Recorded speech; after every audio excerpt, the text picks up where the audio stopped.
할렐루야. 새로운 한 주를 허락해 주시고 또 새날을 시작하게 하신 하나님께 모든 감사와 영광을 올려드립니다. 우리 찬송하심으로 새벽 기도회를 시작하겠습니다.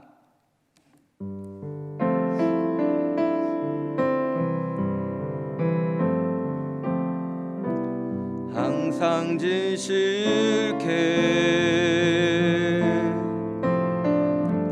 내 맘 바꾸사 하나님답게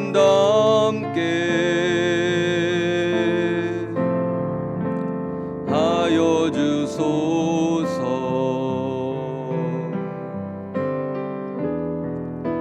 주는 토기장이 나는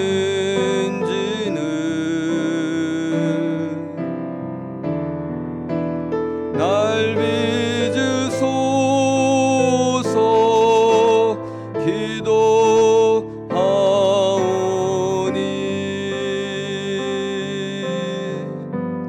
항상 진실케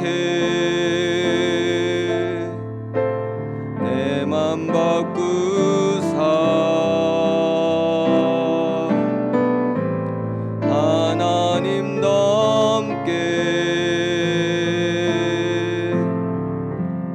하여 주소서.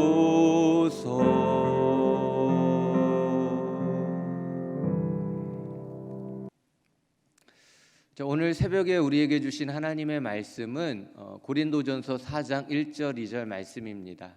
고린도전서 4장 1절 2절 말씀을 다 같이 합독하도록 하겠습니다. 시작. 사람이 마땅히 우리를 그리스도의 일꾼이요 하나님의 비밀을 맡은 자로 여길지어다. 그리고 맡은 자들에게 구할 것은 충성이니라. 아멘. 우리나라는 집을 지을 때 바닥 공사를 먼저 하고 기둥을 세우고 집을 지습니다. 기둥을 중심으로 벽을 쌓고 또 지붕을 올리는 것이죠. 그런데 이스라엘은 집을 지을 때 모퉁이 돌을 중심으로 해서 연결하여 집을 지어간다고 합니다. 그래서 두 가지가 중요합니다. 첫 번째는 모퉁이 돌입니다. 기둥을 여러 개 세우는 것이 아니고 모퉁이 돌 하나가 머릿돌 역할을 하는 겁니다. 그래서 모퉁이 돌이 중요한 역할을 하는 겁니다. 모퉁이 돌이 중심을 잘 잡아주어야 견고한 집을 지을 수 있기 때문에 그런 겁니다. 두 번째는 연합입니다. 돌과 돌들이 어느 한 곳도 빠짐없이 서로 다 연결되어 있어야 합니다. 모퉁이 돌로 시작해서 다시 모퉁이 돌로 되돌아올 때까지 어느 한 곳도 빠짐없이 모든 돌들이 서로 연결되어 있어야 하는 겁니다. 만약 연결되어 있지 않으면 우르르 무너질 수밖에 없는 것입니다. 성경은 교회를 세우는 원리도 이와 동일하다라고 설명해 주고 있습니다. 이 예수는 너희 건축자들의 버린 돌로서 집 모퉁이의 머릿돌이 되었느니라 라고 말씀합니다. 교회의 모퉁이 돌은 예수 그리스도다라고 말씀하는 겁니다.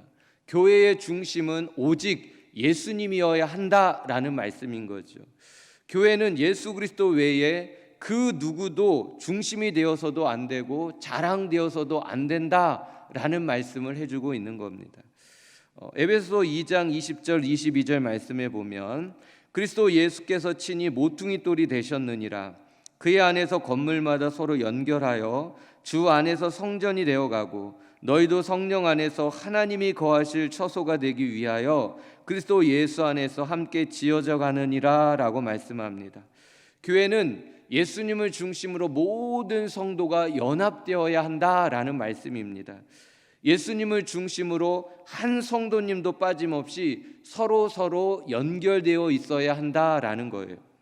한 성도님도 중요하지 않은 성도님들이 없다라는 그런 말씀입니다. 또한 그 누구도 자기가 잘났다고 자랑할 수 없다는 것이고 어떤 성도님들도 무시당할 수 없다는 그런 이야기를 해주고 있는 것입니다. 자, 이처럼 교회가 든든히 세워지려면 두 가지가 중요한 것입니다. 첫 번째는 교회의 중심은 오직 예수님이셔야 한다는 것. 두 번째는 모든 성도가 예수님 안에서 하나 되어야 하고 연합되어야 한다는 것. 이것이 중요한 겁니다. 그리스도 중심 그리고 성도의 연합. 이것이 든든한 교회를 세우는 참다운 모습인 것입니다. 자, 그런데 고린도 교회는 어땠습니까? 교회의 중심이 예수님, 그리스도가 아니었습니다. 모퉁이 돌이 예수님이셔야 되는데 예수님이 아니었던 겁니다. 사람이 그 자리를 차지하게 된 겁니다. 모퉁이 돌이 예수님이 아니니 교회는 중심을 잃어버릴 수밖에 없는 거죠. 또 성도님들이 서로 연합하지 못했습니다. 교회가 네 개의 파로 갈라져서 서로 싸우며 분열했던 겁니다. 교회가 싸우고 분열하는데 교회가 어찌 견고히 설 수 있겠습니까? 금이 가고 무너질 수밖에 없었던 겁니다. 고린도 교회 성도들은 교회의 본질을 잘 몰랐던 겁니다. 교회는 그리스도 예수님이 중심이어야 되고 또 머리가 되어야 되고 주인이 되어야 하고, 그로 인하여 모든 성도는 다 같이 서로 연결하여 하나가 되는 연합을 이루어야 된다라는 것. 그래야 교회가 든든해지고 또 온전해진다라는 것을 잘 몰랐던 겁니다. 분쟁이 계속되고 교회가 분열하게 되면 나타나는 현상이 있습니다. 하나님께서 맡겨주신 직분을 제대로 감당하지 못하게 된다는 것입니다. 고린도 교회는 직분을 제대로 감당하지 못했습니다. 교회가 교회다운 사명을 감당하지 못하고 있었던 겁니다. 고린도 교회가 직분을 제대로 감당하지 못했던 이유가 뭘까요? 서로 싸우다가 지쳐버렸기 때문입니다. 모든 성도가 하나가 되어 교회의 사명을 힘껏 감당해야 하는데 서로를 비방하고 싸우며 영적 에너지를 소모해버리고 만 것입니다. 본질을 위하여 헌신해야 되는데 비본질을 가지고 피 터지게 싸우게 된 것이죠. 사단의 이간질에 완전히 농락되어지고 만 것입니다. 고린도 교회 성도들은 분쟁이 계속되면서 모두가 지쳐 있었고 쓰러지고 있었습니다. 힘들고 고달팠던 것입니다. 내가 교회에 와서 왜 이렇게 살아야 되나? 이게 뭐라고? 직분이고 뭐고 난 안 해 이제. 네가 다 해먹어라. 난 모르겠다. 감정 싸움에 지쳐버린 것입니다. 쓸데없는 싸움에 영적 에너지를 다 소모해버리고 만 것입니다. 그래서 하나님께서 맡겨주신 그 소중한 직분을 내려놓을 수밖에 없었던 것이지요.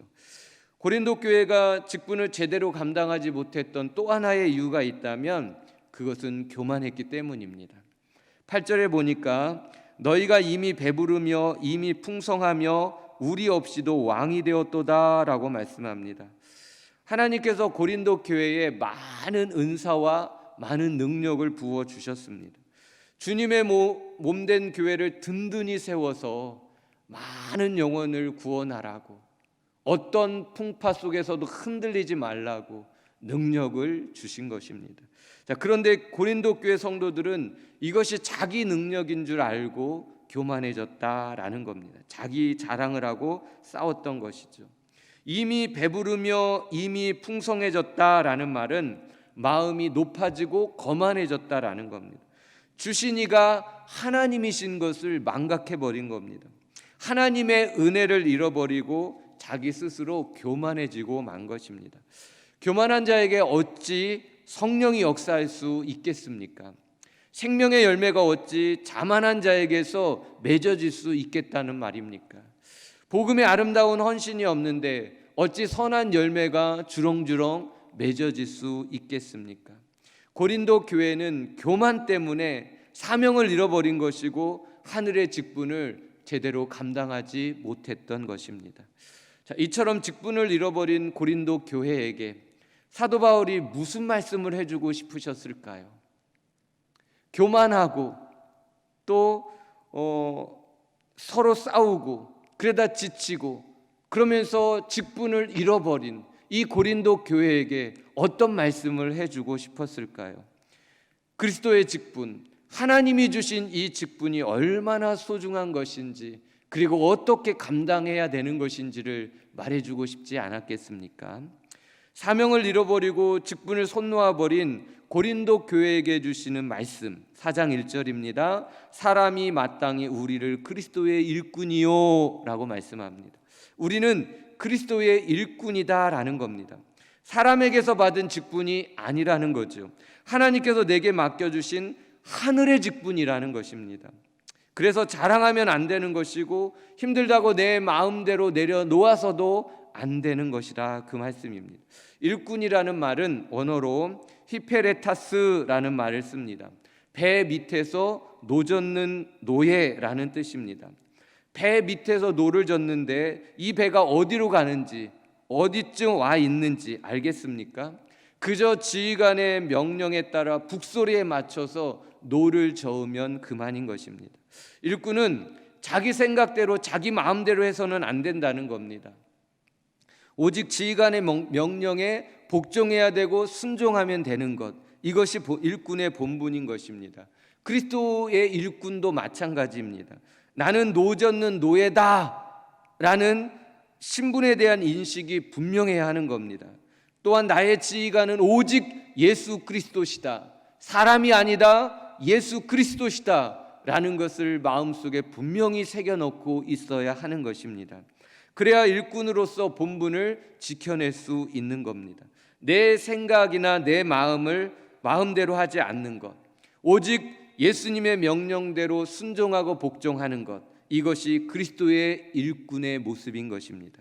두 번째로, 그리스도의 일꾼은 하나님의 비밀을 맡은 자입니다 라고 말해줍니다. 4장 1절입니다.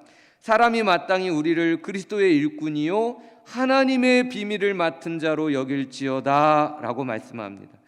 비밀을 맡았다라는 것은요, 소중한 존재다라는 것이고요, 또 믿을 만한 존재다라는 것을 의미합니다. 비밀을 아무에게나 말해줍니까? 그렇지 않습니다. 내가 소중히 여기는 사람에게, 또 믿을 만한 사람에게 나의 비밀을 말해주고 맡겨주는 거지요. 비밀을 공유한다는 것은 매우 가까운 사이가 되었다라는 것을 말해줍니다. 하나님의 비밀을 내게 맡겨주셨다. 그것은 하나님과 내 사이가 아주 가까워졌다라는 것이고 하나님께서 나를 소중히 여겨주시며 믿어주신다라는 의미인 것입니다. 하나님의 비밀은 무엇입니까? 골로새서 1장 27절에 보면 이 비밀은 너희 안에 계신 그리스도니 곧 영광의 소망이니라 라고 말씀합니다. 하나님의 비밀은 예수 그리스도다라는 말씀입니다. 우리 마음속에 계신 예수님이 하나님의 비밀이었던 것입니다. 로마서 1장도 보십시오. 이 복음은 곧 우리 주 예수 그리스도시니라 라고 말씀합니다. 결국 하나님의 비밀은 복음이라는 것입니다. 복음이 곧 예수님이니까 하나님의 비밀은 예수님이신 것이고 또한 복음인 것입니다. 하나님의 비밀을 맡았다라는 것, 복음의 사명을 우리에게 맡겨주셨다라는 것입니다. 복음을 감사하며 감격하며 누리라는 것입니다. 그리고 이 복음을 들고 외침으로 누군가의 영혼을 살려내라는 겁니다. 병든 영혼 치유해주고 죽은 영혼 살려내고 쓰러진 영혼 일으켜주라는 것입니다. 이것이 그리스도의 일꾼이 해야 할 사명이라고 말씀해 준 것입니다. 세 번째로, 그리스도의 일꾼은 사명을 위해 충성해야 합니다 라고 말해줍니다. 4장 2절, 그리고 맡은 자들에게 구할 것은 충성이니라 라고 말씀합니다. 충성이란 무엇입니까? 내 생각대로 내 마음대로 일하는 것이 아닙니다. 마음과 뜻과 힘을 다해서 말씀을 이루어가는 것, 이것이 충성입니다. 한자로 충성은 가운데 중에 마음심을 씁니다. 그리고 말씀 안에 이룰성을 씁니다. 마음 중심을 가지고 온 힘을 다해서 말씀을 이루어가는 것, 이것을 충성이라고 표현해 주었던 것입니다. 충성은 내가 원하는 일을 하는 것이 아닙니다. 하나님께서 내게 맡겨주신 일을 하는 것, 이것이 충성인 것입니다. 충성이란 끝까지 변질되지 않는 것입니다. 그래서 사명을 받은 것보다 더 중요한 것은 끝까지 완수하는 것입니다. 사명을 받고 충성을 맹세한 직분자들이 얼마나 많았습니까? 그런데 끝까지 사명을 완수하는 직분자는 많지 않았습니다. 돈과 명예, 욕심 때문에, 그리고 이성에 넘어져서 중도에 포기하고 변질되는 사람이 얼마나 많습니까? 이만큼 충성한다라는 것은 쉬운 일이 아니라는 것입니다. 그러니 계시록에서는 죽도록 충성하라고 말씀하시는 것 아니겠습니까? 목숨을 걸어야 끝까지 내 믿음을 지킬 수 있다는 것이고, 끝까지 하나님께서 내게 맡겨주신 사명, 그 직분을 완수할 수 있다라는 것입니다. 제가 목사 안수 받을 때 제 옆에서 임직을 같이 받았던 장로님이 계십니다. 임직 받는 날 얼마나 많은 눈물을 흘리셨는지 모릅니다. 그리고 이렇게 고백하셨습니다. 나 같은 죄인을 구원해 주시고 교회의 장로로 세워주셨으니 담임 목사님을 위해 충성할 것이고 교회를 위해 충성을 다하겠습니다. 그런데 1년 후 그 장로님은 교회를 떠나고 말았습니다. 직분의 무게를 감당하지 못했던 것입니다. 왜 충성을 다짐했는데 담임 목사님을 위해 그리고 교회를 위해 온 마음을 다해 죽도록 충성하겠노라고 그렇게 다짐을 했는데 왜 감당을 못했던 것일까요? 내 안에 예수님이 주인이 아니었습니다. 내 안에 내가 주인이었던 겁니다. 하나님께서 내게 주신 직분보다도 내 안에 움찔거리는 그 자존심, 그것이 더 크게 작용했기 때문입니다. 사랑하는 성도 여러분, 고린도 교회의 성도들이 왜 직분을 내려놓게 된 것입니까? 서로 싸우다가 지쳤기 때문입니다. 교만해져서 하나님이 주신 능력이 자기 능력인 줄 알고 직분에 합당한 그런 일들을 감당하지 못하고 있었던 겁니다. 음란한 세상 가운데 거룩한 교회를 세워주시고 흔들리지 말고 든든히 서서 세상을 구원해 내라고, 교회의 사명을 감당하라고 모든 능력도 은사도 지혜도 다 주셨는데 그 중심에 예수님이 아니어서 자기가 중심에 있게 되므로 그 중요한 사명을 다 잃어버리고 말았던 것입니다. 우리 성도님들 명심하십시오. 우리는 사람의 일꾼이 아닙니다. 그리스도의 일꾼입니다. 하나님께서 우리에게 그 하나님의 비밀을 맡아 주셨습니다. 하나님께서 복음을 누리라고, 복음으로 생명을 살려내라고 우리에게 그 하나님의 비밀, 그 사명을 맡겨 주신 것입니다. 하나님께서 그리스도의 일꾼에게 바라시는 것 오직 충성입니다. 자기 생각대로 하지 않는 것입니다. 내가 원하는 일을 하는 것이 아닙니다. 내게 맡겨주신 일을 충성하는 것입니다. 오직 예수님의 명령대로 순종하고 복종하는 것입니다. 끝까지 변질되지 않고 묵묵히 사명을 끝까지 감당해 내는 것입니다.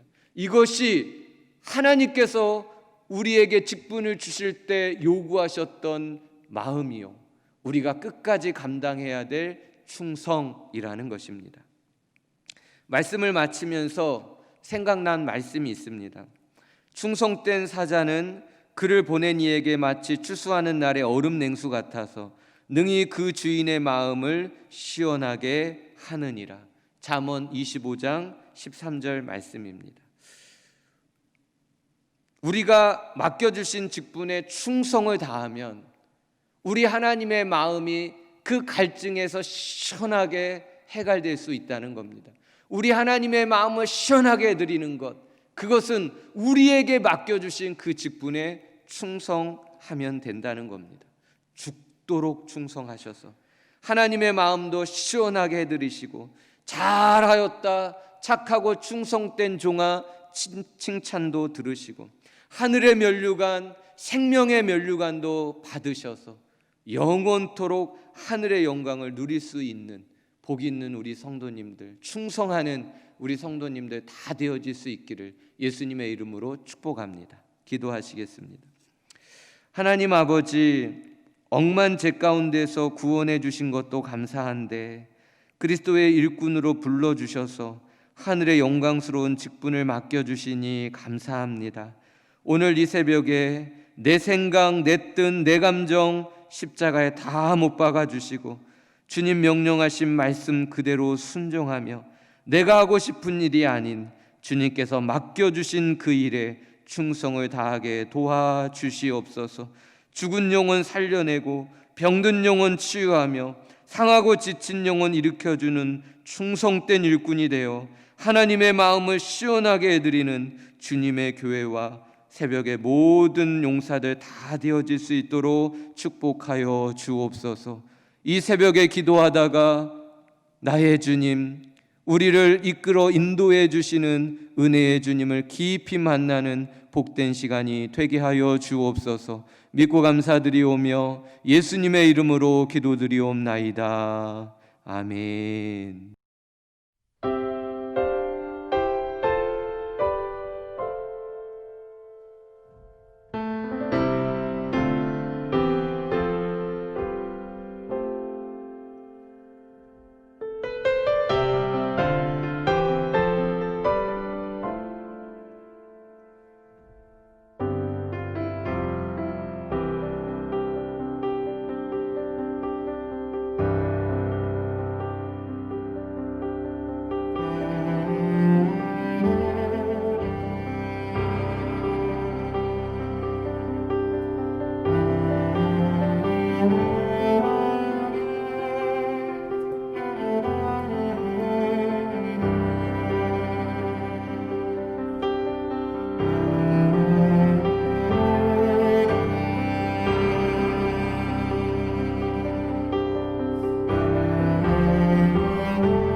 주시옵소서.